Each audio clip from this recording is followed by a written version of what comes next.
السلام علیکم ورحمۃ اللہ وبرکاتہ۔ آج کے اس نئے پوڈ کاسٹ میں آپ سب کو خوش آمدید، جہاں ہم آج ایک اہم موضوع پر بات کریں گے کہ کون کامیاب ہے اور کون ناکام۔ آج کے دور میں کامیابی کا مطلب صرف دولت یا شہرت نہیں ہے، بلکہ یہ ہماری ذاتی ترقی، تعلقات اور زندگی کے مقاصد کے حصول کا بھی ایک اہم معاملہ ہے۔ اور سب سے بڑھ کر ہمیں یہ سمجھنا چاہیے کہ کامیابی کا اصل معیار آخرت میں اللہ سبحانہ و تعالیٰ کی رضا اور ہمارے اعمال کا نتیجہ ہے۔ آئیے مل کر اس موضوع کی گہرائی میں جائیں اور سمجھیں کہ واقعی کامیابی کیا ہے، ناکامی کا کیا مطلب ہے، اور ہم کس طرح اپنی آخرت کو بہتر بنا سکتے ہیں۔ آج کے اس پوڈ کاسٹ میں میرے ساتھ موجود ہیں اسلامک انٹرنیشنل اسپیکر برادر تیمور احمد۔ تیمور بھائی، السلام علیکم ورحمۃ اللہ وبرکاتہ۔ وعلیکم السلام ورحمۃ اللہ وبرکاتہ۔ جزاکم اللہ خیر عمار۔ جزاک اللہ۔ سب سے پہلے تو آپ کے وقت کا بہت شکریہ۔ الحمدللہ، اللہ تعالیٰ ہمیں اس وقت کو صحیح طریقے سے استعمال کرنے کی توفیق دے۔ آمین آمین، جزاک اللہ۔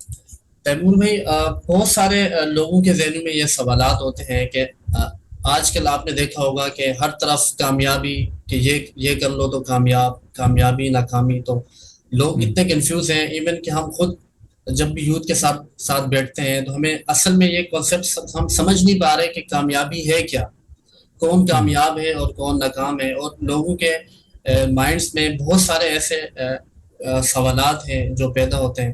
میں چاہوں گا کہ ون بائی ون میں آپ سے وہ پوچھوں اور آپ اس پر ہمیں بتائیں، کچھ ڈسکشن کریں انشاءاللہ۔ تو سب سے پہلے میرا سوال یہ ہے، پہلا سوال یہ ہے انشاءاللہ کہ قرآن مجید کے مطابق کامیاب لوگ کون ہیں اصل میں، یعنی وہ کون سے لوگ ہیں جن کو قرآن مجید نے کامیاب قرار دیا؟ الحمدللہ رب العالمین والصلاۃ والسلام علی رسول الکریم وعلی آلہ وصحبہ اجمعین، اما بعد، اعوذ باللہ من الشیطان الرجیم، بسم اللہ الرحمن الرحیم، رب اشرح لی صدری ویسر لی امری واحلل عقدۃ من لسانی یفقہوا قولی۔ عمار، جزاک اللہ خیر اس پوڈ کاسٹ ارینج کرنے کا، اور آئی تھنک اس پہ آنے سے پہلے میں تھوڑا سا، بہت سے لوگ سننے والے ہیں تو ان کو تھوڑا سا ایک بتا دیتا ہوں کہ بیسیکلی مقصد یہ سیشنز جو ہیں وہ پہلا سیشن ہے ہمارا، جو ایک پلان ہے جس میں ڈفرینٹ ٹاپکس کے اوپر بات ہوتی رہتی ہے، لیکن اکثر ون سائیڈڈ کمیونیکیشن ہوتی ہے۔ اور اس ون سائیڈڈ کمیونیکیشن میں کیا ہوتا ہے کہ بولنے والا اپنی بات بتا دیتا ہے، سننے والا کو بہت ساری باتیں سمجھ آ جاتی ہیں، لیکن بہت سارے سوالات ذہن میں رہ جاتے ہیں۔ تو مقصد اس پوڈ کاسٹ کا یہ ہے کہ اس میں ہم ان کویسچنس کو ایڈریس کرنے کی کوشش کریں گے، جس طریقے سے عمار نے بتایا کہ وہ اسپیسیفک سوالات جو لوگوں کے ذہنوں میں ہوتے ہیں، ان سوالوں کو ایڈریس کریں گے انشاءاللہ۔ اور پہلا ہی سوال جو عمار نے پوچھا بہت ہی زبردست سوال اس اعتبار سے ہے کہ یہ واقعی فیکٹ ہے اس وقت کہ دنیا میں سکسیس ایز اے ورڈ اگر ہم دیکھیں، یا سکسیس ایز اے آبجیکٹیو اگر ہم دیکھیں، تو بہت ساری اس کے بارے میں بات ہوتی ہے۔ بہت سارے انٹرنیشنل موٹیویشنل اسپیکرز ہیں جو مختلف مذاہب سے تعلق رکھتے ہیں، ڈفرینٹ کنٹری سے تعلق رکھتے ہیں، کچھ ایسے ہیں جو کسی بھی مذہب سے تعلق نہیں رکھتے، وہ بھی اپنا ایک سکسیس کا کرائٹیریا ڈیفائن کر رہے ہوتے ہیں، وہ لوگوں کو بتا رہے ہوتے ہیں جی یہ سکسیس ہے، اس کو فالو کریں، آپ کامیاب ہو جائیں گے۔ اسی طریقے سے ایون اب اگر ہم دیکھیں تو ود ان مسلمز بھی جو ہے وہ بہت سے ایسے لوگ ہیں جو کہ کامیابی کے بارے میں بتاتے ہیں، اور بہت سی باتیں درست بھی ہوتی ہیں، لیکن بہت سی ایسی باتیں ہوتی ہیں جن کے اندر ایک کنفیوژن کا ایلیمنٹ ہوتا ہے۔ اور خاص طور پہ جو یوتھ جو ہے، جب وہ ایک اسپیکر کو سنتے ہیں وہ ایک بات کرتا ہے، دوسرے کو سنتے ہیں وہ دوسری بات کرتا ہے، تو وہ ایک کنفیوژن میں آ جاتا ہے کہ پھر اصل کامیابی ہے کیا۔ تو ایک چیز تو پہلے یاد رکھیں کہ ایک مسلمان کے لیے زندگی میں کوئی بھی چیز پک کرنی ہے تو اس اصول کو اپنے ذہن میں رکھیں کہ اس کے بارے میں اللہ تعالیٰ نے قرآن میں جو بیان فرمایا ہے، اور اللہ کے نبی صلی اللہ علیہ وسلم نے جو اپنی احادیث کے اندر بیان فرمایا ہے، اصل میں مسلمان کے لیے وہی کرائٹیریا ہے۔ اگر اس کرائٹیریا کو ہم سمجھ جائیں اور اسی کو فالو کریں تو ہماری زندگی میں کنفیوژن نہیں ہوگی۔ لیکن جب ہم 3-4 مختلف لوگوں کو سن کے، جس میں کوئی بندہ قرآن کی بات کرتا ہے، پھر کوئی بندہ احادیث کی بات کر دیتا ہے، پھر کوئی بندہ آتا ہے اپنی رائے بیان کر دیتا ہے، کوئی بندہ اپنے ایکسپیرینسز بیان کرتا ہے، اور ان سب کو سننے کے بعد ہم اپنا ایک سولوشن نکالنے کی کوشش کرتے ہیں، تو اس میں پھر کنفیوژن آتی ہے۔ کیونکہ یاد رکھیے کہ جو چیز خالص ہے، اس خالص چیز میں جب بھی آپ کسی چیز کو ایڈ کریں گے تو وہ خالص نہیں رہے گی، وہ ملاوٹ شدہ ہو جائے گی۔ تو ملاوٹ شدہ چیز کے اندر آپ کو کبھی بھی وہ تاثیر اور کلیئرٹی نہیں ملے گی جو کہ خالص چیز کے اندر ہوتی ہے۔ تو یہ جو آپ کا سوال ہے کہ اللہ تعالیٰ نے قرآن میں کیا بیان کیا، بالکل درست سوال ہے، اور کامیابی کے بارے میں مسلمانوں کو اسی پہ ہی سٹینڈ کرنا چاہیے کہ کامیاب وہ ہے جس کو اللہ نے کامیاب کہا، ورنہ ہم سب کے کرائٹیریاز جو ہیں وہ ایک طرف ہوں اور اللہ کی کامیابی کا کرائٹیریا ایک طرف ہے، تو اصل میں کرائٹیریا وہی پریویل کرے گا جو اللہ نے بتایا. اور رہی بات کہ کون لوگ کامیاب ہیں، تو اللہ تعالیٰ نے قرآن میں کامیابی کو مختلف الفاظ سے بیان کیا. کہیں پہ اللہ تعالیٰ نے فوز کا ذکر کیا، کہیں پہ اللہ تعالیٰ نے فلاح کا ذکر کیا. تو یہ دونوں الفاظ بہت کامنلی اور بہت زیادہ قرآن کے اندر استعمال ہوئے کامیابی کے لیے. تو اللہ سبحانہ تعالیٰ نے جب کامیابی کا تذکرہ کیا تو پھر لوگوں کو کچھ صفات بتائیں اور کچھ ایسی چیزیں جو کہ ایک امبریلا کے طور کے اوپر بتا دیا کہ بھئی اس کو تم اگر فوکس کرو گے تو تم اس کامیابی کو پہنچ جاؤ گے. اب قرآن کے جب ہم بات کرتے ہیں تو اللہ سبحانہ تعالیٰ نے بڑے ہی زبردست انداز میں ہم تک وہ سارا پیغام پہنچایا. اور قرآن کے شروع میں ہی سورہ فاتحہ میں اللہ تعالیٰ نے پہلے اپنی پہچان کرائی، اپنی رحمت کا تذکرہ کیا، اپنی شکر کا تذکرہ کیا. پھر اللہ تعالیٰ نے کچھ آخرت کے بارے میں بات بتائی، پھر اللہ تعالیٰ نے کامیاب ناکام لوگوں کا بتایا. لیکن پھر ساتھ ہی اللہ تعالیٰ نے کچھ کریکٹرسٹک کا ذکر کیا جو سورہ بقرہ کی بالکل شروع کی آیات ہیں. اللہ تعالیٰ نے فرمایا کہ ذالک الکتاب لا ریب فیہ ھدی للمتقین. اور انٹرسٹنگ چیز کیا ہے کہ سورہ فاتحہ کے بعد اللہ تعالیٰ نے سب سے پہلے جس چیز کا ذکر کیا وہ کس چیز کا ذکر کیا؟ یہ اللہ کی کتاب کا ذکر کیا. یعنی اگر تمہیں کرائٹیریا چاہیے نا اب سکسیس کا، تو یہ اپنے ساتھ اس چیز کو بالکل پکا کر لو کہ تمہیں قرآن ہی ہے، یہی وہ کتاب ہے جو تمہیں بتائے گی کہ اب کامیابی کیا ہے، ناکامی کیا ہے، تم نے زندگی کیسے گزارنی ہے. اس لیے اللہ نے سب سے پہلے اس کتاب سے متعلق ذہنوں کے اندر اگر کسی قسم کا بھی کوئی شک آ سکتا ہے اس کو ایلیمینیٹ کیا. اللہ تعالیٰ نے کیا فرمایا کہ ذالک الکتاب لا ریب فیہ، اس میں کسی قسم کے کوئی شک کی گنجائش نہیں ہے. اور یہ امپورٹنٹ اس لیے تھا کہ اگر تم مسلمان ہوتے ہوئے اس کتاب پہ ایمان تو رکھو گے، لیکن تمہارے دل کے اندر اگر ذرا سی بھی یہ کیفیت ہے کہ نہیں دیکھو وہ گورے تو جو ہیں وہ اس بارے میں یہ کہتے ہیں، فلاں اس بارے میں یہ کہتا ہے، لیکن قرآن جو ہے وہ ان کی بات کے جو مختلف جا رہا ہے، تو اور اس کی وجہ سے اگر تمہارے ذہن میں یہ خیال بھی آ جاتا ہے کہ ہو سکتا ہے کہ وہ ٹھیک ہوں، تو پھر سمجھو کہ تم اس کتاب سے وہ فائدہ حاصل نہیں کر سکتے جو اللہ تمہیں اس کتاب میں دینا چاہتا ہے. اسی لیے پہلی چیز جو تم نے کلیئر کرنی ہے وہ کیا ہے؟ اس کتاب کے بارے میں چیز سمجھو کہ کسی قسم کی اس میں کوئی شک کی گنجائش نہیں ہے. پھر اللہ سبحانہ تعالیٰ نے ساتھ ہی آگے کیا فرمایا کہ ذالک الکتاب لا ریب فیہ ھدی للمتقین، اس میں ہدایت ہے تقوی والوں کے لیے. اب اللہ تعالیٰ نے پھر ان تقوی والوں کی مختلف صفات کا ذکر کیا. اللہ تعالیٰ نے کیا فرمایا کہ الذین یؤمنون بالغیب، یہ وہ لوگ ہیں جو غیب پر ایمان رکھتے ہیں.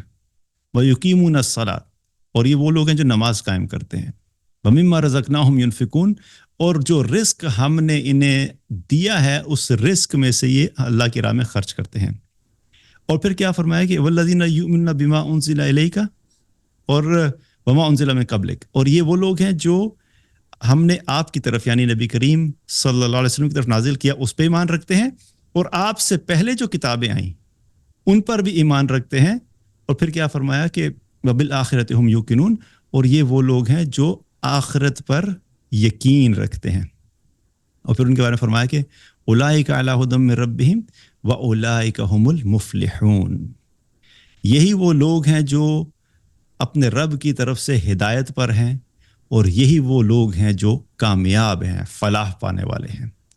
اب یہ جو آپ نے سوال کیا نا کامیابی کا، انٹرسٹنگ چیز یہ ہے کہ اللہ نے قرآن کے شروع میں ہی پہلے کامیابی کو ایڈریس کیا.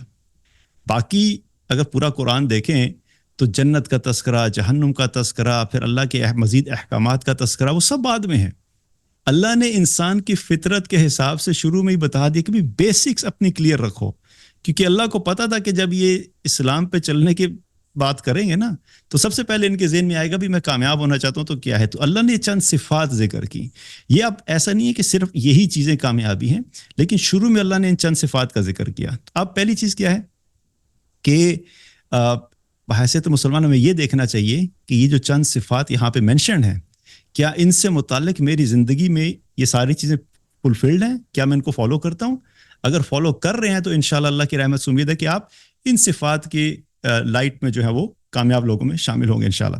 پھر اللہ تعالیٰ نے قرآن میں ایک اور جگہ پہ فرمایا فرمایا کہ قد افلح من زکاہا وقد خاب من دساہا، کہ وہ کامیاب ہو گیا جس نے اپنے آپ کو نیکیوں سے پاک کر لیا، جس نے اپنا تزکیہ کر لیا، جس نے اللہ کی اطاعت والی زندگی گزار لی، وہ وقت خواب من دساہا، اور جس نے اپنے نفس کو، اپنے آپ کو گناہوں میں ڈال دیا، وہ ناکام ہو گیا۔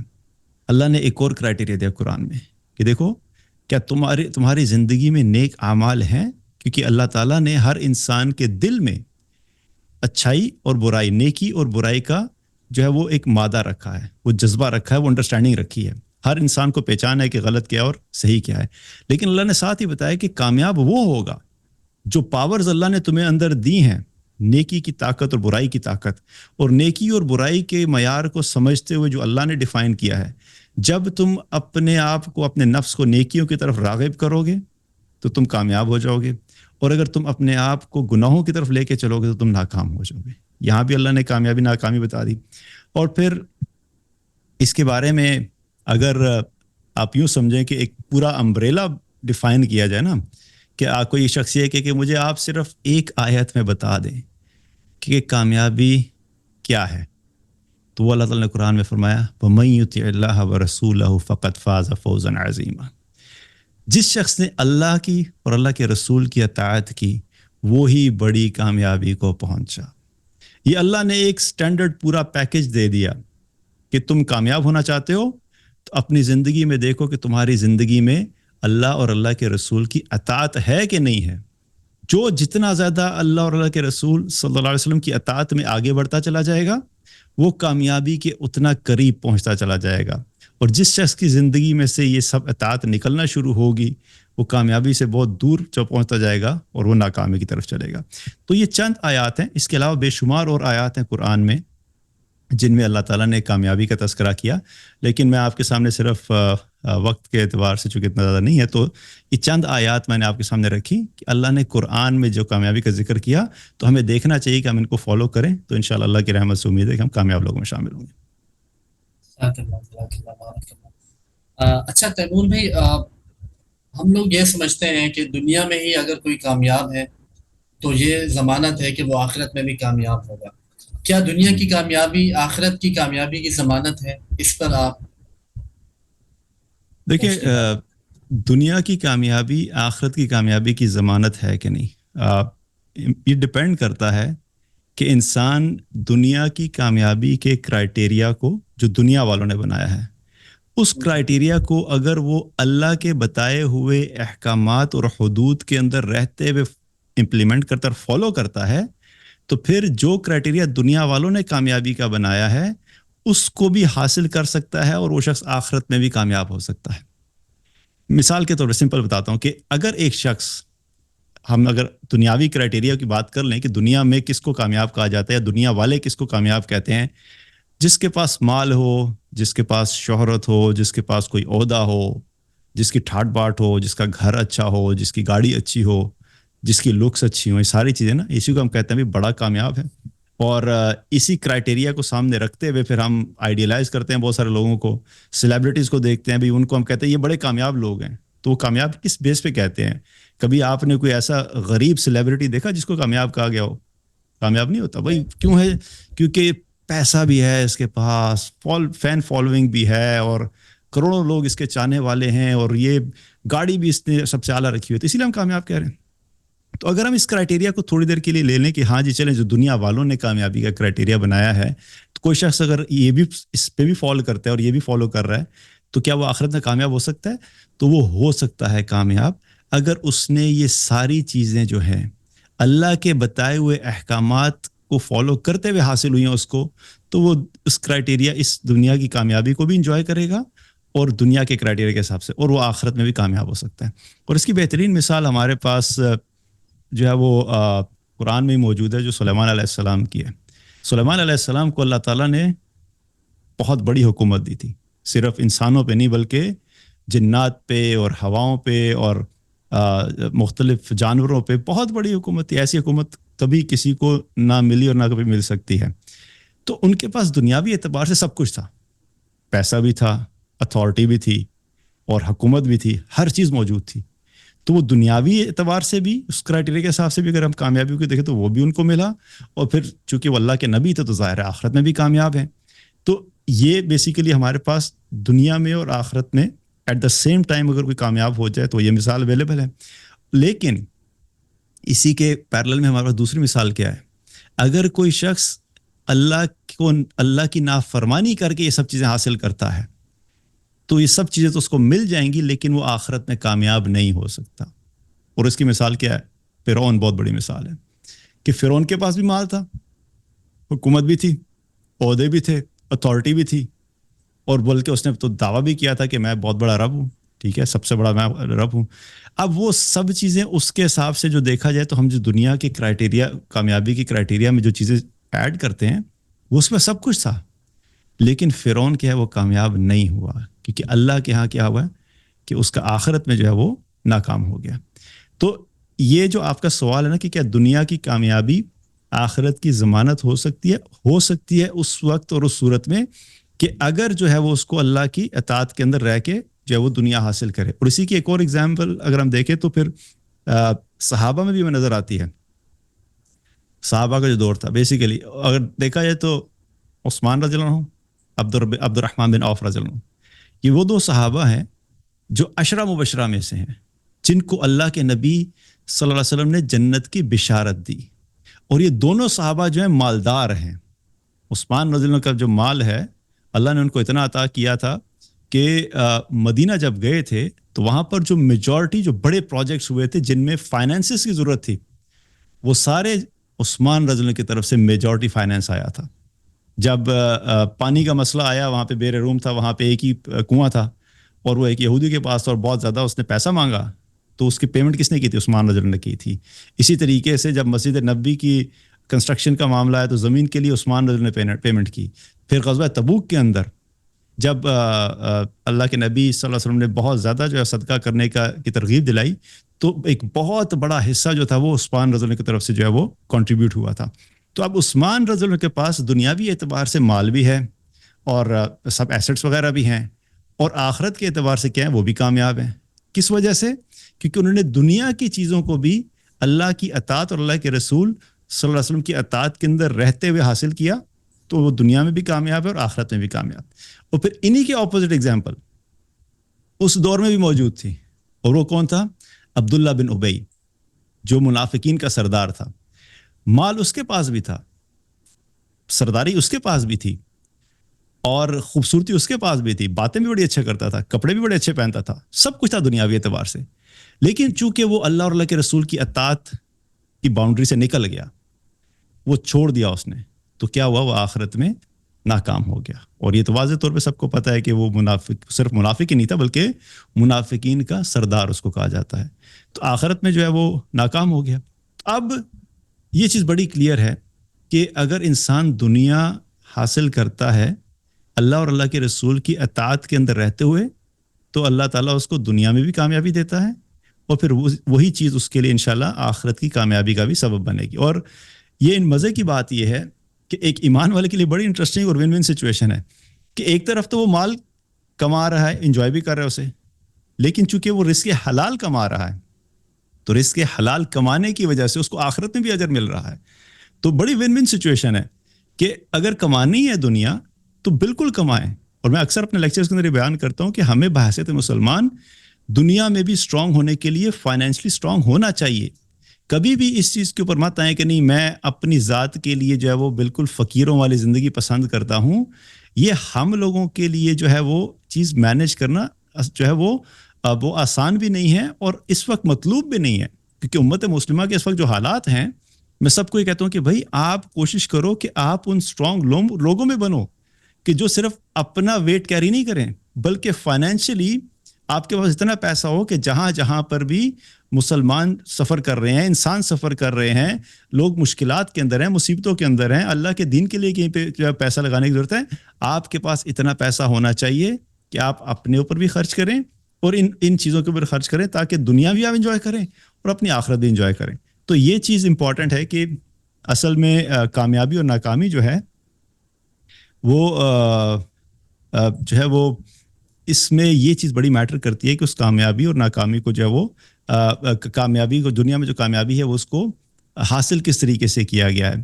اور اسی طریقے سے اگر دیکھا جائے تو جو ایمان والا ہوتا ہے اس کے لیے یہ چیز بہت امپورٹنٹ ہے، کیونکہ اکثر ہم کیا کرتے ہیں، ہم جب دنیا میں جاتے ہیں نا دنیا کمانے کے لیے، تو کئی دفعہ مسلمان جاتے اسی نیت سے ہی ہیں کہ نہیں میں نے دنیا زیادہ کمانی اس لیے ہے کہ آخرت بہتر ہو، لیکن وہ کیا ہوتا ہے ڈی ٹریک ہو جاتے ہیں. جب پیسہ آنا شروع ہوتا ہے، اس کی چمک نظر آنا شروع ہوتی ہے نا، تو وہ اگر ایمان مضبوط نہیں ہے اور مستقل جو ہے وہ ایمان کے اوپر اپنا کام نہیں کر رہے، تو پھر وہ مال اس کے لیے جو ہے وہ وبال کا سبب بن جاتا ہے. اور اگر کوئی شخص یہ کہے کہ نہیں ٹھیک ہے بھائی مجھے آخرت کا تو پتہ نہیں ہے، لیکن مجھے بس صرف جو ہے نا دنیا میں دے دو، کیش چاہیے، نقد کا سودا، تو ایسے لوگوں کے لیے بھی اللہ نے قرآن میں بڑا واضح حکم دیا. اور اللہ تعالیٰ نے قرآن میں فرمایا کہ من کان یرید الحرث الدنیا نؤتہ منہا وما لہ فی الآخرۃ من نصیب، کہ ہم سے جو کوئی بھی دنیا کی کھیتی چاہتا ہے ہم اسے دے دیتے ہیں. اللہ کہہ رہے، یہ نہیں کہہ رہا میں نہیں دیتا، بھائی تمہیں چاہیے نا مال، تمہیں مال چاہیے ہے وہ ہے، تو اللہ کہتا ہے میں دے دیتا ہوں، کوئی مسئلہ نہیں ہے، کیونکہ تم نے اسے دنیا مانگی ہے. پھر اللہ تعالیٰ نے ساتھ ہی کیا کہا کہ پھر ایسے لوگوں کے لیے آخرت میں کوئی حصہ نہیں ہے، کیونکہ تم نے اللہ سے آخرت مانگی ہی نہیں تھے تم مسلمان، لیکن تم ہر وقت صرف یہی کہتے تھے یا اللہ بس پیسے دے دے، دنیا اچھی کر دے، گھر اچھا کر دے، اور سارا فوکس دنیا کے اوپر تھا، لیکن تم نے اپنی آخرت کو پیرلل میں بنایا ہی نہیں، اللہ سے مانگا ہی نہیں. تو جب تم نے وہ نہیں مانگا تو اللہ تمہیں وہ دے گا بھی نہیں، کیونکہ تم نے اللہ سے وہ چاہا ہی نہیں تھا. اسی لیے ایک مسلمان کو یہ چاہیے کہ وہ دنیا بھی اللہ سے مانگے اور آخرت بھی مانگے. جب بھی آپ مانگے تو دونوں چیزیں مانگے. تو یہ بیلنس لے کے آنا یہ ایک مسلمان کے لیے بڑا امپورٹنٹ ہے. تو اگر کمنگ ٹو دا پوائنٹ کہ اگر یہ ساری کی ساری دنیاوی کامیابی جس کو ہم کہتے ہیں اس کرائٹیریا کے مطابق وہ اگر اللہ اور اللہ کے رسول کی اطاعت کے اندر رہتے ہوئے حاصل کیا ہے تو نور علی نور، اس کو دنیا میں بھی فائدہ ہوگا اور اللہ تعالیٰ اس کو اس کی آخرت کی بہتری کا بھی سبب بنا سکتا ہے انشاءاللہ. جزاک اللہ، بڑے زبردست انداز میں آپ نے یہ ایکسپلین کر دیا. اچھا، میرا تیسرا سوال یہ ہے کہ آخرت کی کامیابی کے لیے کون سے اعمال ضروری ہیں، وہ کون سے ایسے اعمال ہیں جو ہمیں کرنے چاہیے تو جس سے ہماری آخرت کی کامیابی یقینی ہو؟ دیکھیے کسی ایک عمل کو سنگل آؤٹ کرنا تو جو ہے وہ ممکن نہیں ہے، اور یہ اللہ کی طرف سے اس دین کی بہت بڑی خوبصورتی ہے کہ اللہ تعالیٰ نے ہمیں آخرت کی کامیابی کے لیے ایک بہت ڈائنامک قسم کا آپ یوں کہہ لیجئے کہ ایک لائف سٹائل دیا، جس میں انسان اور انسان کیا مسلمان کی ہم بات کریں گے کہ مسلمان کانسٹنٹلی جو ہے وہ مختلف چیزوں کے اندر انوالو رہتا ہے کامیابی کے لیے. لیکن پھر میں وہیں پہ آؤں گا کہ اگر ہم صرف ایک آیت کے اندر چاہتے ہیں کہ کامیابی کیا ہے تو وہ کیا ہے، وہ اطیعوا اللہ و اطیعوا الرسول، اللہ کی اطاعت اور اللہ کے رسول کی اطاعت. اور یہ بات تو بڑی چھوٹی سی لگتی ہے، لیکن آپ سمجھ لیں کہ اس چیز کے اندر ہمارا پورا دین کنیکٹڈ ہے اس سے. مثال کے طور پہ اب آپ ذرا اس چیز کو فوکس کریں، ہاں بھی ٹھیک ہے آپ نے مجھے بتایا کہ میں نے جو ہے وہ اطیعوا اللہ و اطیعوا الرسول والی آیت کے مطابق زندگی گزارنا شروع کرنا چاہتا ہوں، تو اب کیا کیا چیزیں ہیں؟ اس میں ہر وہ چیز شامل ہے جو اللہ نے فرض کی ہے اس کو پورا کرنا، اور ہر وہ چیز شامل ہے جس سے اللہ نے منع کیا، جس کو اللہ نے حرام کیا ہے، اس سے اپنے آپ کو بچانا. یہ دونوں چیزیں آتی ہیں. اب ان دونوں کو جب آپ کھولنا شروع کریں گے تو اب فرائض آپ دیکھیں کہ جب نماز کا وقت ہوگا تو کیا کرنا ہے. اللہ تعالیٰ نے قرآن میں فرمایا اقیم الصلاۃ، نماز قائم کرو. نماز کا قائم کرنا کیا ہے؟ اطیعوا اللہ و اطیعوا الرسول کے اندر آتا ہے. اسی طریقے سے جب اللہ تعالیٰ فرماتا ہے وَإِيتَاءِ الزَّکَاۃ، زکوٰۃ ادا کرو، تو زکوٰۃ ادا کرنا کس میں آتا ہے؟ اطیعوا اللہ و اطیعوا الرسول کے اندر آتا ہے، کیونکہ انسان اللہ اور اللہ کے رسول کی اطاعت کر رہا ہے. اور بالخصوص نماز کی اگر اگزامپل لیں تو حکم تو اللہ کا ہے کہ نماز قائم کرو، لیکن اس میں اطیعوا اللہ کے ساتھ اطیعوا الرسول کہاں پہ آ رہا ہے کہ طریقہ تم وہ لوگے جو کہ رسول اللہ صلی اللہ علیہ وسلم کا ہے. تم نماز جو ہے صرف یہ سوچ کے نہیں پڑھو گے کہ ہاں بھی ٹھیک ہے چلیں اللہ نے کہہ دینا قرآن میں کہ نماز قائم کرو، اب میرا اپنا دل چاہے گا جس وقت میں پڑھ لوں گا، جب میرا موڈ ہوگا میں پڑھ لوں گا، جتنی میرا دل چاہے گا میں پڑھ لوں گا، جہاں بیٹھا ہوں گا میں بیٹھ کے پڑھوں، لیٹ کے پڑھوں، جیسے بھی کروں.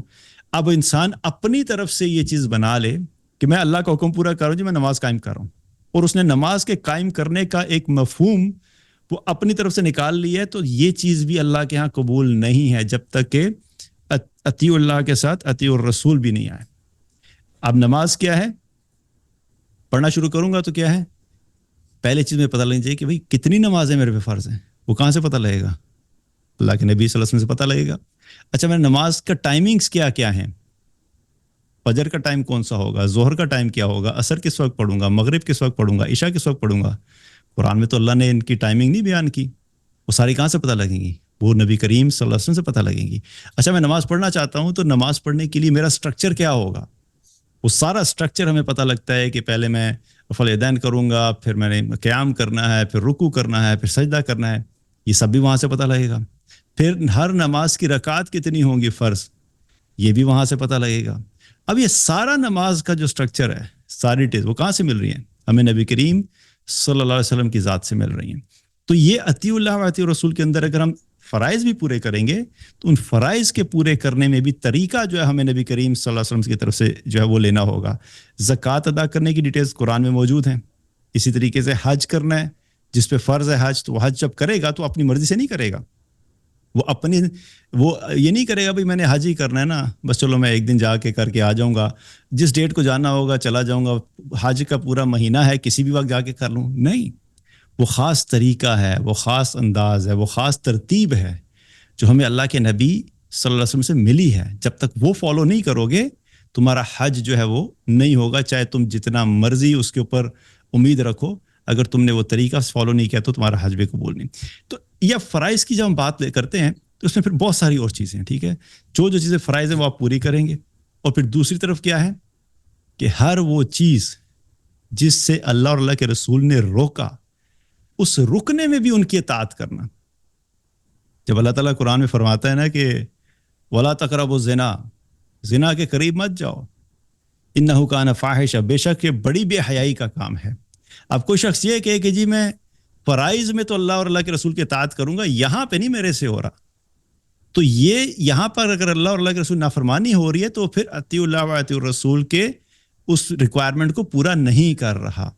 اسی طریقے سے اللہ تعالیٰ نے جو ہے وہ خواتین کو جب پردے کا حکم دیا کہ باہر نکلو تو تم نے کیا کرنا ہے، یدنین علیہن من جلابیبہن، کہ جب تم باہر نکلو نامحرم کے سامنے جاؤ گے تم اپنے آپ کو کور کر کے نکلو گی۔ اب کوئی خاتون یہ کہے کہ نہیں میں نماز تو پڑھ لوں گی، زکوٰۃ بھی دے دوں گی، روزہ بھی رکھ لوں گی، صدقہ خیرات بھی کر لوں گی، والدین کے ساتھ اچھا سلوک کر لوں گی، خاوند کی جو ہے وہ فرمانبرداری کر لوں گی، اس کے حقوق ادا کر لوں گی، بچوں کے حقوق ادا کر لوں گی، ساری چیزیں پوری کر رہی ہے اسلام کی، لیکن پردہ نہیں کروں گی، تو اس پردے والی بات کے اوپر وہ اللہ اور اللہ کے رسول کی اطاعت سے دور جا رہی ہے۔ اب اس کو یہ تو نہیں کہا جائے گا کہ یہ کلی طور پہ اللہ اور اللہ کے رسول کی اطاعت نہیں کر رہی، یہ کہا جائے گا کہ یہ اس عمل میں اللہ اور اللہ کے رسول کی اطاعت نہیں کر رہی۔ تو اس لیے کیا ہے کہ یہ مکمل اطاعت ہے، اور اللہ تعالیٰ نے ہمیں اسلام جو دیا ہے وہ پک اینڈ چوز نہیں دیا، یہ ہمارے پاس کوئی آپشن نہیں ہے کہ ہم اپنی مرضی اور کنوینئنس کے حساب سے دین کو فالو کریں۔ جو اللہ تعالیٰ نے قرآن میں اس چیز کو بڑے اوپنلی بتا بھی دیا تاکہ تمہارے اندر کسی قسم کا کوئی جو ہے وہ شک و شبہ نہ رہے۔ یا ایھا الذین آمنوا ادخلوا فی السلم کافہ، اللہ نے واضح طور پہ فرما دیا کہ اے ایمان والو تم دین میں داخل ہو، اسلام میں داخل ہو پورے کے پورے۔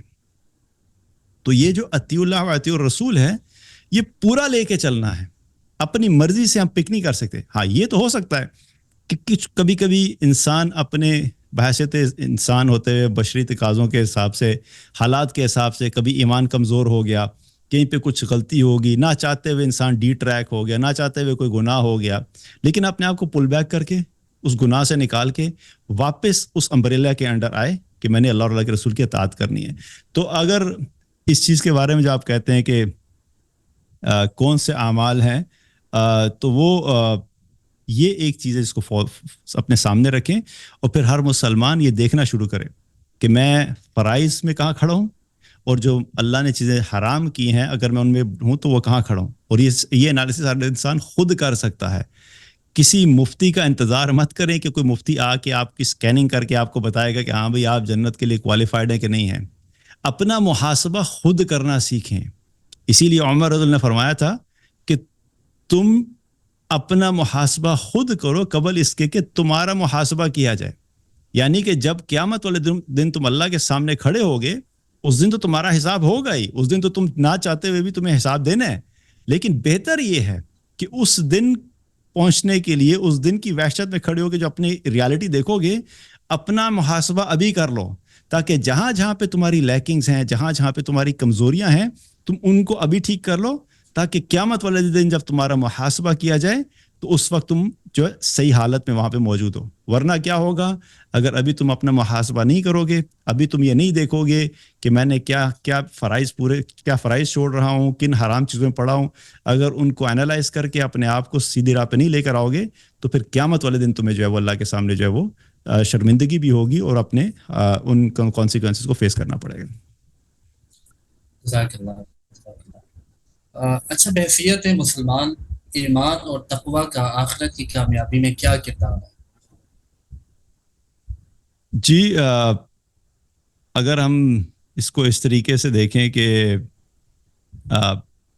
ایمان اور تقوی کا آخرت کی کامیابی میں کیا ہے, تو میں یہ سمجھتا ہوں کہ ان دو چیزوں کے بغیر تو آخرت کی کامیابی ممکن ہی نہیں ہے. اچھا میں یہاں ایک چیز جی جی سوری تیمور بھائی, اس میں ایک چیز میں اور بھی ایڈ کروں گا کہ جی اس سے پہلے مجھے یہ بھی بتا دیں کہ ایمان کیا ہے اور تقوی کیا ہے. یعنی ایمان اور تقوی یہ دونوں الگ چیزیں ہیں؟ جی جی بالکل. آپ یوں سمجھ لیں, ویسے بھی آنے لگا تھا کہ آپ یوں سمجھ لیں کہ ایمان جو ہے, ویسے ایمان بائی ڈیفینیشن اگر دیکھا جائے تو بیسک سی چیز کیا ہے کہ انسان اس بات پہ یقین رکھنا کہ جو ایمانیات کا چیپٹر ہے اس میں, کہ ایک تو ہے کہ اسلام میں داخل ہوتے ہوئے جب ہم کہتے ہیں تو وہ مسلمان جب ہوتا ہے تو ہم کہتے ہیں جی ہاں بھائی اس کو اللہ نے ایمان نصیب کیا, وہ ہے لیگل چیز, وہ لیگل آئیڈینٹی, اس کو اسلام کہا جاتا ہے, اس کو ہم مسلمان کہیں گے. جو شخص کفر سے اسلام میں داخل ہوگا وہ مسلمان ہوگا.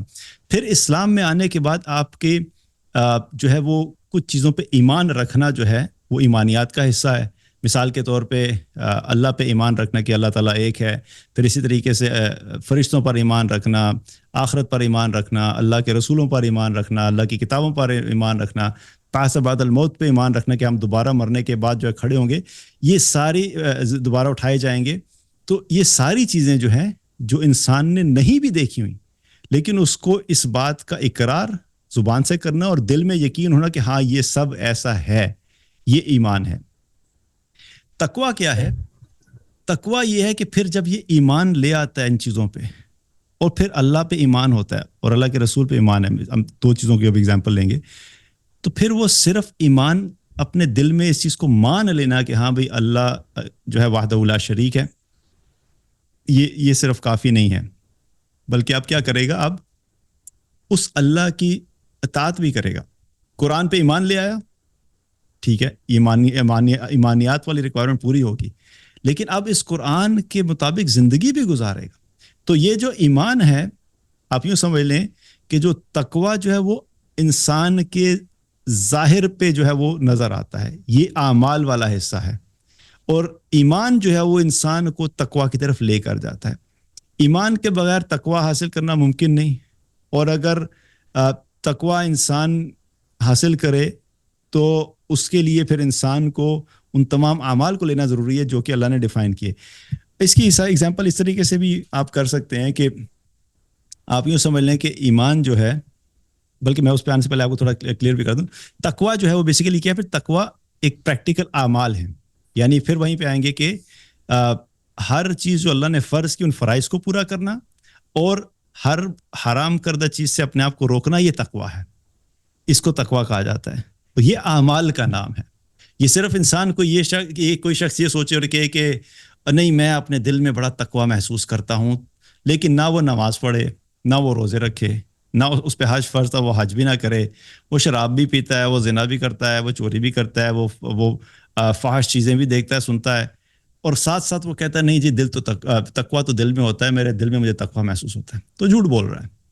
تقویٰ کا تعلق ٹھیک ہے یہ دل میں بھی ہوتا ہے, ایک حدیث میں پتہ لگتا ہے کہ تقویٰ ادھر ہے, لیکن جب دل میں جینونلی تقویٰ ہوتا ہے تو پھر اس کا ریفلیکشن انسان کے اعمال میں نظر آتا ہے. آپ کبھی بھی چور کو دیکھ کے یہ نہیں کہتے یار بڑے تقوی والا ہے, کبھی چور کو دیکھ کے کہ بڑا تقوی والا ہے نہیں کہتے نا.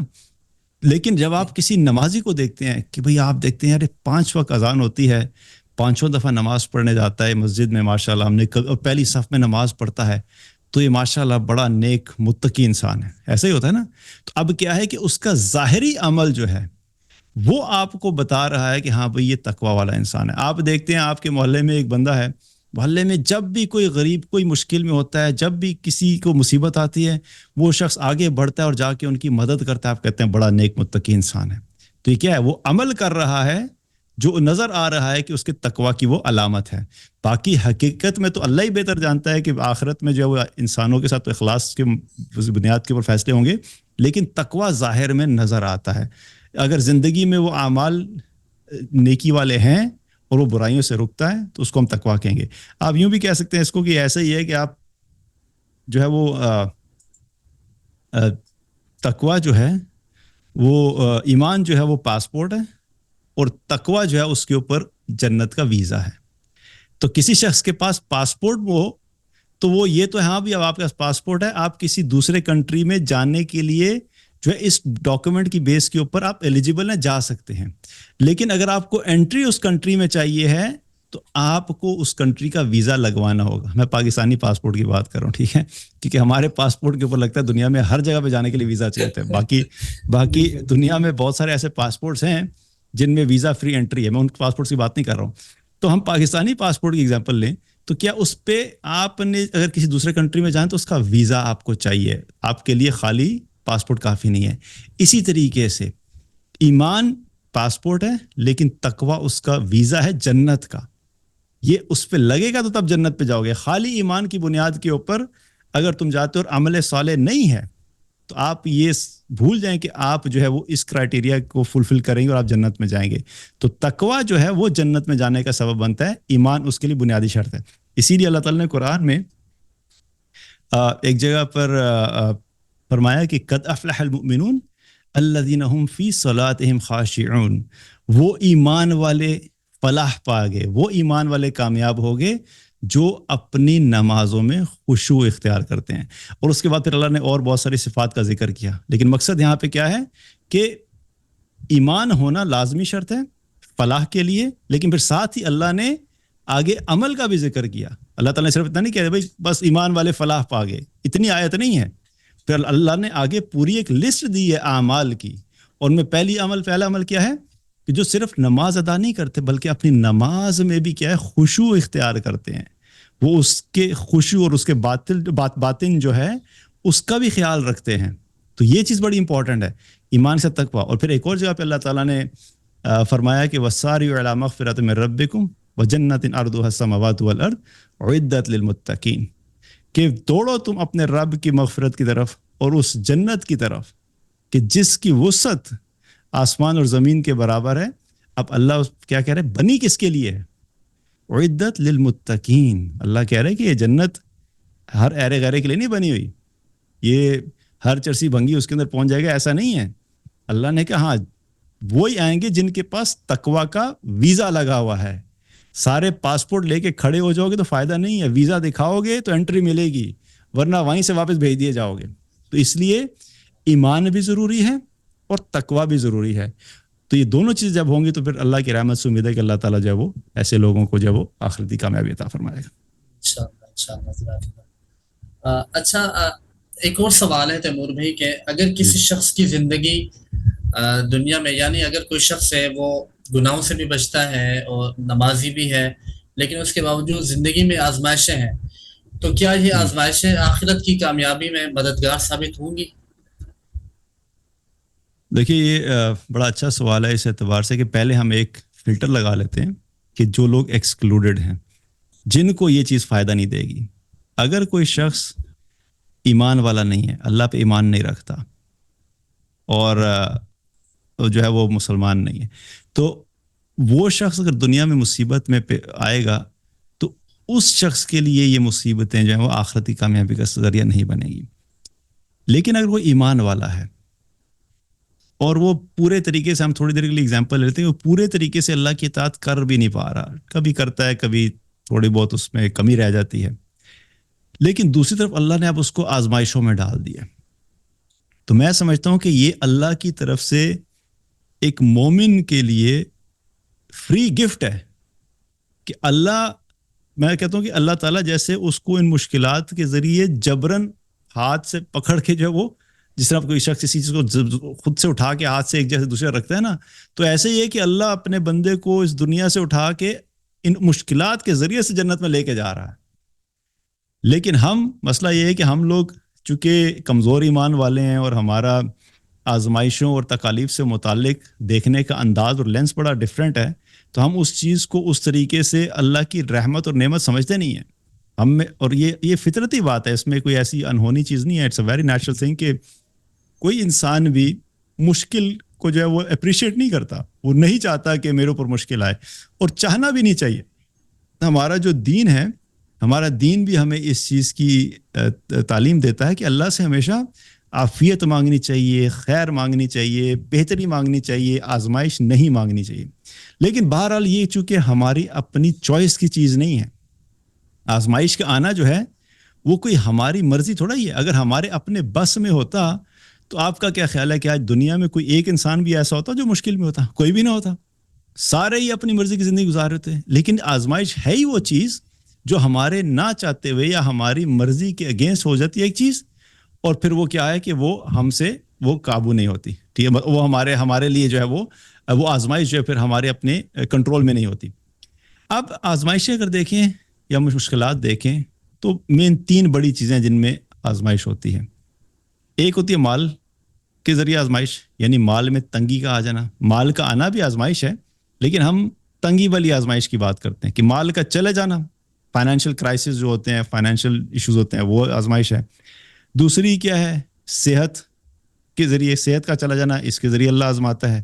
اور تیسری کیا ہے کہ انسان سے کوئی محبوب ترین چیز چلی جائے تو وہ بھی اللہ کی طرف سے آزمائش ہے. اور اس آزمائش میں تو ہر چیز ہی شامل ہے. یہ 3 طرح کی آزمائشیں ہیں. لیکن مزے کی بات یہ ہے کہ اگر ہم ان آزمائشوں کو سمجھیں اور ان میں ہم بیسک چیز کو صرف فالو کر لیں، وہ کیا ہے؟ وہ ہے صبر. تو یہی آزمائش ہمارے لیے جنت میں جانے کے سرٹیفکیٹس بن جائیں گے.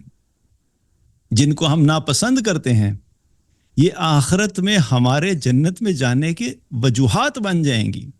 صرف اتنا ہے کہ ان آزمائشوں میں ہم صبر کرنا سیکھ جائیں.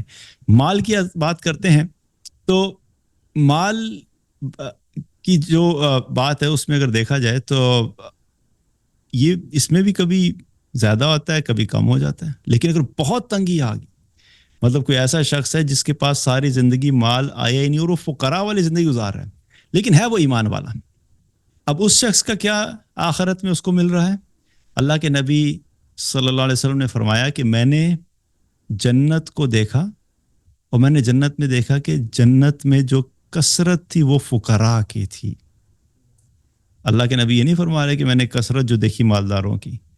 اللہ نے جنت میں کا اللہ کے نبی صلی اللہ علیہ وسلم نے کیا فرمایا کہ میں نے دیکھا جنت میں کثرت سے فقراء ہیں لیکن ایمان والے ہیں. میں نے پہلے اس چیز کو کلیئر کیا تھا. اب ہے تو فقیر دنیا میں. اب اگر اب دنیا میں ذرا اس فقراء کی ڈیفینیشن کو آپ دیکھیں تو صحیح کہ عام روٹین میں اگر ہم دیکھیں تو کیا ہے؟ بیچارہ کوئی ریڑھی والا ہے، ٹھیک ہے، بالکل فقراء والی زندگی گزار رہا ہوتا ہے.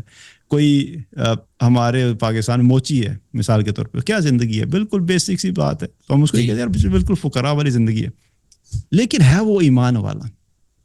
آج دنیا میں تو ہمارے نزدیک اس کی کوئی حیثیت نہیں ہے، لیکن یہ وہی ریڑھی والا ہوگا اور موچی ہوگا جو اس وقت دنیا میں بڑے بڑے ملینئر اور بلینئر بیٹھے ہوئے نا مسلمانوں میں. جب یہ ان فقراء کو آخرت میں دیکھیں گے نا، اس وقت پھر ان کی خواہش ہوگی کہ کاش اللہ نے ہمیں مال دیا ہی نہ ہوتا اور ہم بھی ان فقراء کے ساتھ ساتھ جنت میں چلے جاتے. اب ایسا نہیں ہے کہ مالدار ایمان والا جنت میں نہیں جائے گا، مالدار ایمان والا بھی جنت میں جائے گا، لیکن وہ فقراء کے بعد جائے گا. اسی چیز کے بارے میں اللہ کے نبی صلی اللہ علیہ وسلم نے ایک مرتبہ خواب دیکھا، اور خواب میں آپ فرماتا ہے کہ میں نے دیکھا کہ بہت سے لوگ جنت میں داخل ہو گئے، تو میں نے دیکھا کہ عبد الرحمن بن عوف ابھی تک نہیں آیا. اور جب میں نے پتا کیا کہ وہ کدھر ہے تو مجھے بتایا گیا کہ جی ان کا ابھی حساب ہو رہا ہے، جو مال ان کے پاس تھا اس مال کا وہ حساب دے رہے ہیں. یہ خواب جب آپ صلی اللہ علیہ وسلم نے عبد الرحمن بن عوف رضی اللہ عنہ کو سنایا تو سنتے ہی ان کی آنکھوں سے آنسو جاری ہو گئے، اور ان کا ایک بہت بڑا قافلہ آ رہا تھا تجارت کا جو 100 اونٹوں پہ مشتمل تھا.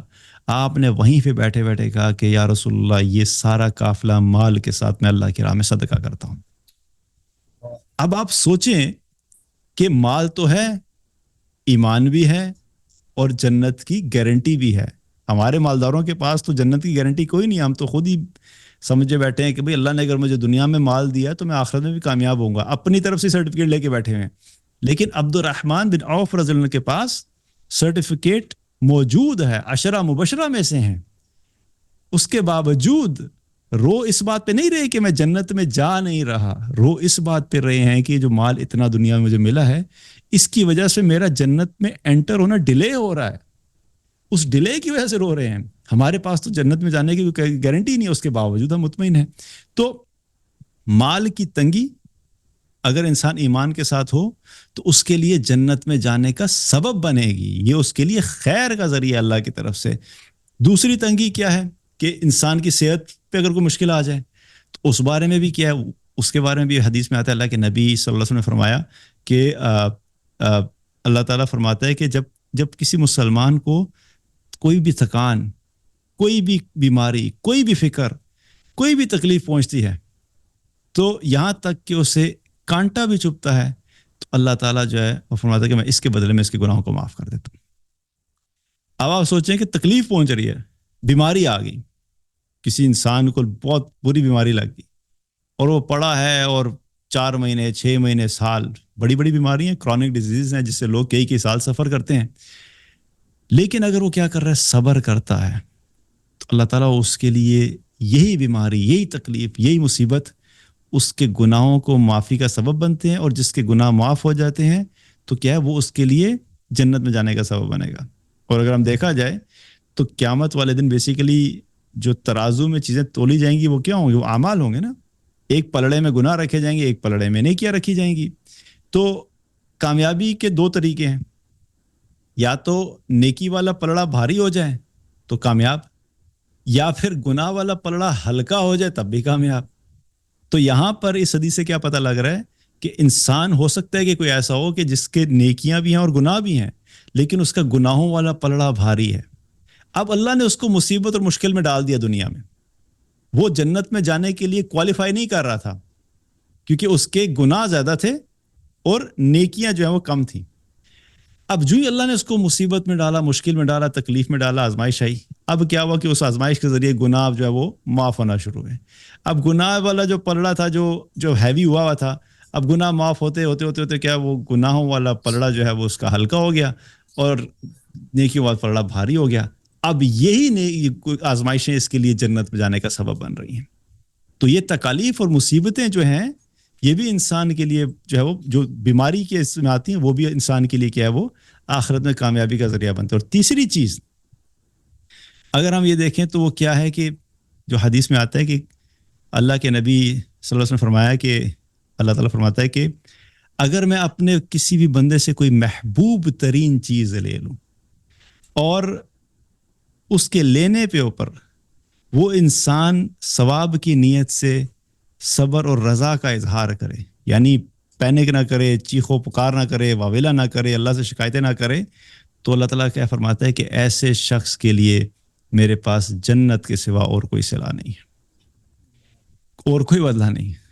اب یہاں پر بھی کیا ہو رہا ہے، کوئی بھی محبوب چیز، اب آپ محبوب چیز میں کچھ بھی لیتے ہیں، اس میں مال بھی ہو سکتا ہے، اولاد بھی ہو سکتی ہے، گھر والے ہو سکتے ہیں، ماں باپ ہو سکتے ہیں، جو بھی آپ کی زندگی میں محبوب ترین چیز ہے، تو کوئی جانی نقصان بھی اگر ہو جاتا ہے اس پہ اگر انسان صبر کرتا ہے تو یہ چیز اس انسان کے لیے آخرت کی کامیابی کا سبب بنتی ہے.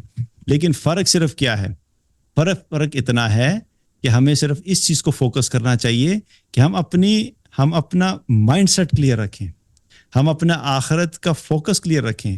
ہم اس چیز کو اس طرح دیکھیں کہ یہ مشکلات اور مصیبتیں، اگر میں ایمان والا ہوں، یہ بڑا امپورٹنٹ ہے، اپنے آپ کو ہمیشہ ایمان والے سائیڈ پہ رکھیں کہ ہمارا ایمان ٹھیک ہو، اللہ کی اطاعت والی زندگی ہو. اللہ کی اطاعت والی زندگی کے اندر جب آزمائش اور مشکلات آئیں گی، یہ اللہ کی طرف سے بونس پوائنٹ ہے، یہ آپ کے آخرت میں جانے کے دروازے کھل رہے ہیں، آخرت میں کامیابی کے دروازے کھل رہے ہیں، اور ان کو اسی طریقے سے دیکھیں. لیکن یہ ہے کہ ایمان کی جو شرط ہے اس میں. اچھا، جو میرا نیکسٹ کویشچن ہے وہ اس کے بالکل اپوزٹ ہے کہ کیا دنیا میں اگر کوئی شخص کامیاب اور خوشحال زندگی گزارتا ہے تو کیا یہ آخرت میں ناکامی کا سبب تو نہیں ہوگی؟ اچھا یہ بھی بیسیکلی جو آپ نے پہلے سوال کیا تھا اسی سے ملتا جلتا ہی ہے. تو جی اس کا جواب بھی یہی ہے کہ اگر کوئی شخص دنیا میں خوشحال زندگی گزارتا ہے، اور پھر ہم خوشحالی کو تھوڑا ڈیفائن کر لیں، تو ہمارا جو خوشحالی کا کانسیپٹ وہ یہی ہے کہ اللہ نے اس کو مال بھی دیا، گھر دیا، گاڑی دی، اچھا بزنس دیا، بیوی بچے دیے، سوشل سٹیٹس دیا. یہی چیزیں خوشحالی میں. اب یہ اگر خوشحال زندگی گزار رہا ہے تو ایک بہت بڑا ایک ہمارے یہاں مسکنسیپشن ہوتی ہے کہ جی یہ تو دنیا میں آپ کس قسم کی جو ہے وہ عیاشی والی زندگی گزار رہے ہیں، اور آخرت میں دیکھیں کامیاب ہونے کے لیے سادہ زندگی گزاریں. تو وہ سادگی کا جو مطلب ہوتا ہے وہ یہ نہیں ہوتا کہ آپ جو ہے وہ کپڑے صاف ستھرے پہنے. ان کا مطلب ہے کوئی پھٹے پرانے کپڑے پہنو، کوئی ٹوٹی ہوئی جوتیاں پہنو، کوئی بال تمہارے جو ہیں وہ ایسے اجڑے ہوئے ہوں کہ دیکھ کے پتہ لگے کہ کوئی بڑا مسکین انسان ہے، تو کہتے ہیں ہاں جی یہ دیکھیں یہ سادگی والی زندگی ہے. تو یہ سادگی نہیں، ہمارے یہاں سادگی کا کانسیپٹ اتنا میسڈ اپ ہے کہ کوئی انسان اگر ذرا سے اچھا صاف ستھرا کپڑا پہن کے سامنے آ جائے، اور اگر وہ غلطی سے داڑھی والا ہو، اور اگر اس سے بڑی غلطی اس کی یہ ہو کہ وہ دین کی دعوت کا کام کر رہا ہے، تو لوگ کہتے ہیں بھائی یہ تو خود عیاشی میں ہے. ہمیں یہ کہتا ہے کہ سادگی سے رہو. بلکہ میرے ساتھ بڑا انٹرسٹنگ یہ بات ہے کہ وہ میرا ایک کچھ پہلے لیکچر ہوا، اس میں نے شلوار قمیض پہنی ہوئی تھی، کوٹ پہنا ہوا، اور میں بات کر رہا ہوں، تو کسی نے نیچے کمنٹ کیا کہ دوسروں کو تو تم سادگی کا درس دیتے ہو اور خود دیکھو اپنے کپڑے کیسے ہیں، تو خود اتنے مہنگے کپڑے پہنے ہوئے ہیں. تو میں نے سوچا، میں نے کہا پہلی بات تو یہ کہ پتہ نہیں اس کو کیسے پتہ لگا کہ میرے کپڑے مہنگے ہیں. مطلب صاف کپڑا پہننا یہ اس بات کی گارنٹی کہاں سے ہوگی؟ یہ مہنگا ہی ہوگا. اگر ایک انسان اپنے لباس کو صاف رکھتا ہے تو وہ ضروری تھوڑی ہے کہ مہنگا ہے. اور اگر اللہ نے کسی کو پیسے دیے ہیں اور اس نے حلال طریقے سے کمائے ہیں اور وہ اپنی چیزیں پوری کر رہا ہے، وہ زکوٰۃ بھی دے رہا ہے، صدقات بھی دے رہا ہے، اپنے ارد گرد لوگوں کی مدد بھی کر رہا ہے، خاندان والوں کی مدد بھی کر رہا ہے، اس کے باوجود اس کے پاس پیسے اور وہ ایک اچھا مہنگا کپڑا لے بھی لیتا ہے، تو آپ کو کس نے کہا ہے کہ یہ چیز منع ہے؟ کہاں پہ لکھا ہے کہ اللہ نے صاف لباس، اچھا لباس یا مہنگا لباس پہننا منع کیا؟ ہاں اپنا ذاتی تقویٰ ہے، آپ اپنی چوائس کے حساب سے یہ چوز کر سکتے ہیں کہ میں اگر 10,000 کی شلوار قمیض لینے کی میری جو ہے استطاعت ہے، اور میں پھر بھی کہتا ہوں نہیں میں جا کے 2,000 کی شلوار قمیض لوں گا، تو یہ میری چوائس ہے. لیکن میں 10,000 کی لے سکتا ہوں اپنے سارے باقی چیزوں کو پورے کرتے ہوئے، تو میں 10,000 کی بھی لے سکتا ہوں، اس میں بھی کوئی ممانعت نہیں ہے اور نہ ہی کوئی گناہ ہے. تو بہرحال کمنگ ٹو دا پوائنٹ کہ وہ جو خوشحالی کا کانسیپٹ ہے، پہلے ہم اگر اس کو دیکھیں دنیاوی اعتبار سے، تو وہ آخرت کی ناکامی کا سبب نہیں بنے گا اس وقت کہ اگر آپ نے وہ ساری خوشحالی والی چیزیں اللہ کی اطاعت کے مطابق حاصل کی ہیں اور اللہ نے جو اسلام میں کرائٹیریاز دیے ہیں اس کے مطابق حاصل کی ہیں، تو پھر ظاہر ہے وہ آپ کی آخرت کی ناکامی کا سبب نہیں بنے گی. لیکن پھر وہی بات کہ اگر آپ نے جو ہے یہ ساری چیزیں جو ہیں وہ اللہ کی نافرمانی سے حاصل کی ہیں، تو پھر یہ خوشحالی آپ کے لیے آخرت میں ناکامی کا سبب بنے گی. اور دلیل اس کی کیا ہے؟ ایک مرتبہ ایک حدیث میں آتا ہے کہ اللہ کے نبی صلی اللہ علیہ وسلم نے فرمایا کہ قیامت والے دن اللہ تعالیٰ کے سامنے ایک ایسا شخص لایا جائے گا جو ہٹا کٹا ہوگا، یعنی اچھا خاصا صحت مند ہوگا، لیکن جب اس کو ترازو میں رکھا جائے گا تو اس کا وزن مچھر کے برابر بھی نہیں ہوگا. یعنی دنیا میں تو بڑا زبردست تھا، کھاتا پیتا تھا، اچھے سے اچھا کھانا کھانا، اچھے سے اچھے کپڑے پہننا، لیکن چونکہ وہ اللہ کی اطاعت نہیں کرتا تھا، وہ سارا مال جو اس نے کمایا وہ اللہ کی نافرمانی سے کمایا. اب وہ ظاہری لوگ سے اس کی جتنی مرضی اٹریکٹیو ہوں، ظاہری طور پہ اس نے جتنا مرضی اچھے کپڑے پہنے اور اپنے آپ کو ویل مینٹینڈ رکھا ہو، اللہ کے ہاں اس شخص کی حیثیت مچھر کے برابر بھی نہیں ہوگی. اور اسی چیز سے ریلیٹڈ پھر اللہ کے نبی صلی اللہ علیہ وسلم نے ایک اور ہمیں اس چیز کو کلیئرفائی کیا کہ آپ ایک مرتبہ بیٹھے ہوئے تھے تو صحابہ کے ساتھ، تو اتنے میں ایک شخص گزرا، تو آپ نے صحابہ سے پوچھا کہ تمہارا اس شخص کے بارے میں کیا خیال ہے؟ تو صحابہ نے کہا کہ یا رسول اللہ یہ شخص تو بڑا زبردست انسان ہے، یہ اگر کسی کے گھر جو ہے وہ نکاح کا پیغام بھیجے تو اس کا پیغام قبول کر لیا جائے، اگر یہ کسی کی سفارش کرے تو اس کی سفارش سن لی جائے، اور اگر یہ بات کرے تو سارے لوگ اس کی بات سننے کے لیے تیار ہوں. تو آپ صلی اللہ علیہ وسلم خاموش رہے، آپ نے کوئی جواب نہیں دیا. تھوڑی دیر کے بعد ایک اور شخص گزرا، آپ نے پھر صحابہ سے پوچھا کہ اس کے بارے میں تمہارا کیا خیال ہے؟ تو صحابہ نے عرض کی کہ اللہ کے رسول یہ تو وہ شخص ہے کہ اگر یہ کسی کے گھر اگر نکاح کا پیغام بھیجے تو اس کا نکاح کا پیغام کوئی بھی نہ قبول کرے، اگر یہ کسی کی سفارش کرنا چاہے تو اس کی کوئی سفارش نہ سنے، اگر یہ کوئی بات کرنا چاہے تو اس کی کوئی بات سننے کے لیے تیار نہ ہو، یعنی اس کی کوئی حیثیت ہی نہیں ہے۔ اس پر اللہ کے نبی صلی اللہ علیہ وسلم نے صحابہ سے کہا کہ جو شخص پہلے گزرا تھا اگر اس طرح کے لوگوں سے پوری زمین بھر جائے تو یہ ایک شخص ان تمام لوگوں کے اوپر بھاری ہے۔ اب یہ اللہ کے نبی صلی اللہ علیہ وسلم کے سکھانے کا ایک طریقہ تھا کہ آپ ریئل ٹائم سچویشنز کو دیکھتے ہوئے صحابہ کی جو ہے نا تربیت کیا کرتے تھے۔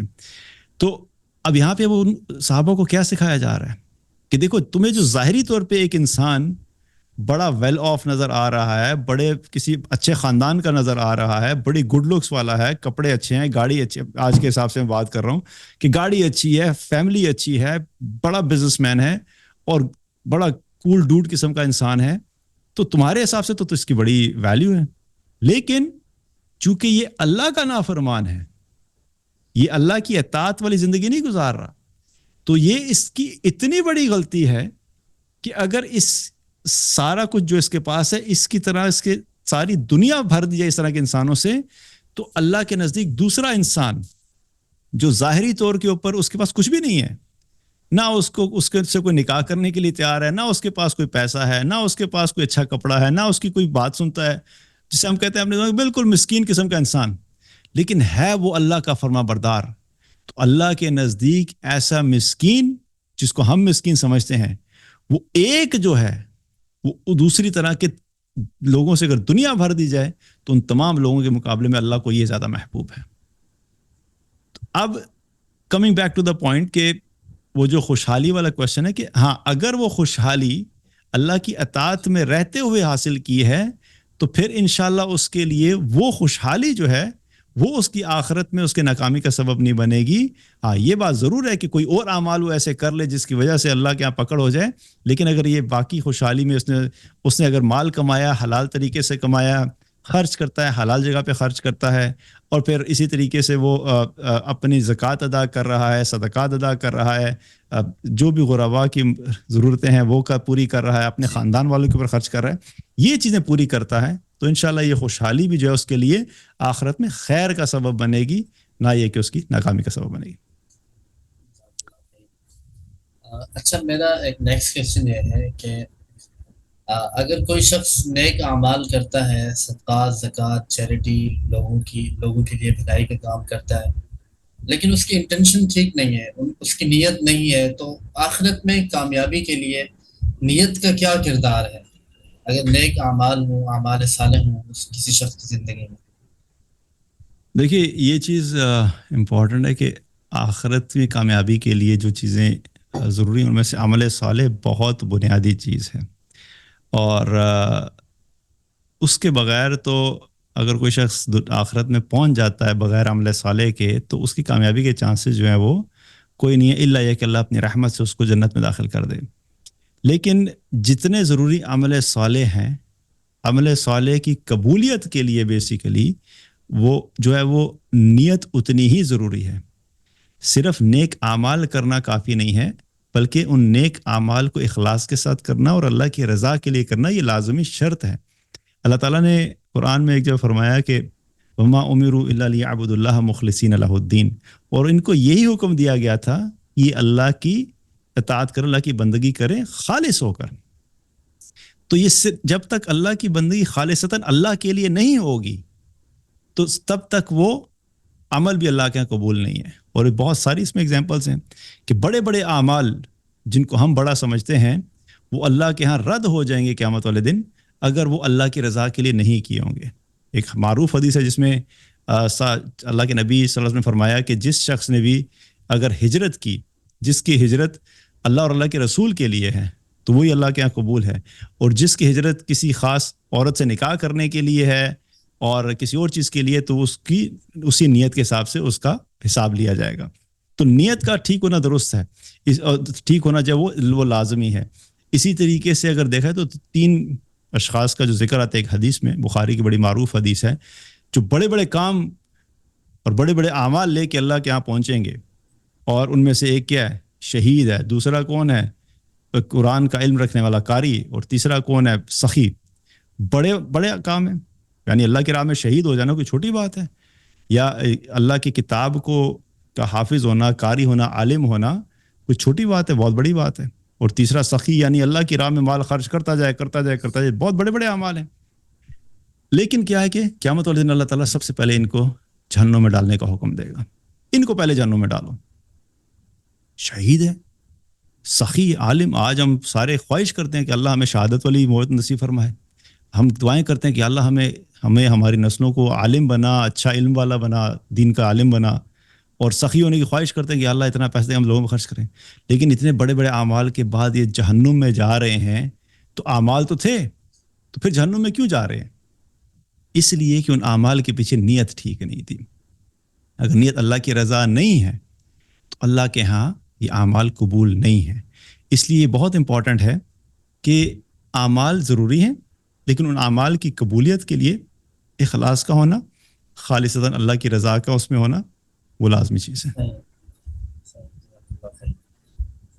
میرا ایک اور سوال ہے تیمور بھی، وہ یہ کہ نبی کریم صلی اللہ علیہ وآلہ وسلم کی زندگی میں آخرت کی کامیابی کے لیے ہمارے لیے کیا مثال ہے؟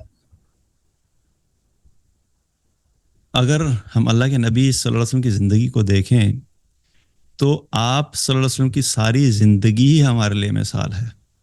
میں تو بلکہ سوال آپ سے یہ کروں گا کہ آپ مجھے یہ بتائیں کہ آپ صلی اللہ علیہ وسلم کی زندگی میں وہ کون سی ایسی چیز ہے جو ہمارے لیے مثال نہیں ہے. آپ کی ساری زندگی کا ریفلیکشن اور فوکس ہی آخرت پہ تھا. آپ کے الفاظ، آپ کی احادیث، آپ کے اعمال، ہر چیز ہمیں کس چیز کی یاد دلاتی ہے؟ وہ آخرت کی یاد دلاتی ہے. آپ نے تو کبھی صحابہ کو دنیا کی ترغیب ہی نہیں دی. اور ایسا نہیں ہے کہ دنیا کمانی نہیں ہے. آپ نے ہمیشہ اپنی زندگی سے، اپنے اعمال سے، اپنے الفاظ سے صحابہ کو یہ بتایا کہ دیکھو اصل چیز آخرت ہے. اور ایک حدیث میں آتا ہے اللہ کہ نبی صلی اللہ علیہ وسلم نے صحابہ سے کہا کہ مجھے تمہاری اس دنیا سے کیا لینا دینا، میں تو ایک مسافر کی طرح ہوں. جیسے ایک مسافر ہوتا ہے، کچھ دیر کے لیے درخت کے نیچے آرام کرتا ہے اور پھر اس کے بعد اپنی منزل کی طرف دوبارہ رواں ہو جاتا ہے. تو کیا بتا رہے ہیں کہ جیسے دنیا کی زندگی ایسی ہے کہ جیسے تھوڑی دیر کے لیے میں آیا ہوں تمہارے پاس، اور یہ درخت کے نیچے جتنی دیر میں نے آرام کرنا ہے، بس یہ میرے پاس ٹائم ہے دنیا کا. اس کے بعد میں نے آگے اپنی منزل کی طرف چلے جانا جو کہ اپنے رب سے ملاقات ہے. تو آپ نے خود اپنے آپ کو ایک مسافر کس طرح کہا. اور پھر حدیث میں بتایا بھی، عبداللہ ابن عباس رضی اللہ عنہ سے کہا کہ دنیا میں زندگی ایسے گزارو جیسے مسافر ہوتا ہے. اور مسافر کا کانسیپٹ سمجھے، مسافر کون ہوتا ہے؟ جب آپ ٹریول کرتے ہیں تو آپ ایسا تھوڑی ہے کہ آپ کسی جگہ سفر پہ جا رہے ہیں اگر ایک ہفتے کے لیے، تو آپ یہ کہیں گے اچھا چلو میں ایک ہفتے کے لیے جا رہا ہوں، ایک کام کرو میرا یہ بیڈ بھی رکھوا دو، یہ صوفے بھی رکھوا دو، یہ میری الماری ہے یہ بھی رکھوا دو، برتن بھی رکھوا دو، اور یہ جو ہمارا مائکرو اوون ہے بھی رکھوا دو. نہیں، سفر کے لیے آپ زیادہ تو کیا کرتے ہیں بھائی 7 دن کا سفر ہے، ایک بیگ میرا بنا دو، اس میں چند کپڑے رکھ دو اور چند میری روزمرہ کی ضروریات کی جو زندگی کی چیزیں ہیں وہ رکھ دو، اور بس دیٹس اٹ. بالکل محدود سی چیز ہوتی ہے، اور کیونکہ آپ کو پتہ ہے میں نے واپس آ جانا ہے. تو دنیا میں بھی ایسا ہی ہے کہ اپنے آپ کو زندگی ایسے گزاریں کہ ہم جب وہ مسافر ہیں. اور پھر آپ صلی اللہ علیہ وسلم نے اپنی زندگی پریکٹیکلی بتائی بھی. آپ نے کہا، پریکٹیکلی کر کے دکھایا کہ آپ لباس جو پہنتے تھے بالکل سادہ پہنتے تھے. آپ کا سارا فوکس اللہ کی عبادت اور اللہ کی اطاعت کی طرف ہے. آپ کا سارا فوکس جو وہ آخرت کا مشن ہے. صحابہ کو بار بار آپ کہتے تھے آخرت کی تیاری کرو، آخرت کی تیاری کرو. تو آپ کی ساری زندگی ہی سراپا اس چیز کی ہے کہ ہمارے لیے آخرت ہی کی یاد دلاتی ہے. ہمیں نبی صلی اللہ علیہ وسلم کی زندگی کو دیکھ کے کبھی خیال آتا ہے کہ آج بڑی زبردست حدیث سنی ہے یار میرے، اس کے بعد بندہ کہ سننے کے بعد میرا دل چاہ رہا ہے کہ میں BMW خرید لوں، کیا کہیں کہ بھئی آج ایک بڑا زبردست جو ہے وہ رسول اللہ صلی اللہ علیہ وسلم کی سیرت کا واقعہ سنا، اس کے بعد میرا دل چاہ رہا ہے کہ میں ایک بہت بڑی بلڈنگ بنا لوں. نہیں آتا. جب بھی ہم رسول اللہ صلی اللہ علیہ وسلم کی زندگی کی کوئی چیز پڑھتے ہیں، دیکھتے ہیں، سنتے ہیں، تو ہمیں ہمیشہ آخرت ہی یاد آتی ہے.